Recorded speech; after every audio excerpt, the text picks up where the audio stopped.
سورہ زمر کی ایک آیت ہے جس کو مفسرین کا خیال یہ ہے کہ قرآن پاک کی سب سے زیادہ امید افزا آیت، یعنی اس سے بڑی کوئی امید افزا آیت اور ہو نہیں سکتی جتنی یہ آیت۔ اور وہ کیا ہے؟ قُلْ يَا عِبَادِيَ الَّذِينَ أَسْرَفُوا عَلَىٰ أَنفُسِهِمْ، اے حبیب صلی اللہ علیہ وسلم میرے بندوں سے کہہ دیجئے جنہوں نے اپنی جانوں پر ظلم کیا۔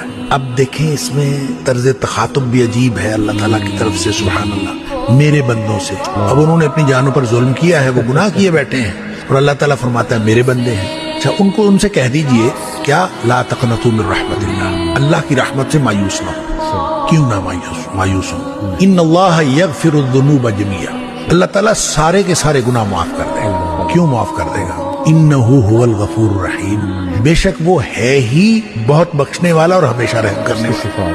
یہ اس کی اس لیے کر دے، کیوں کر دے گا؟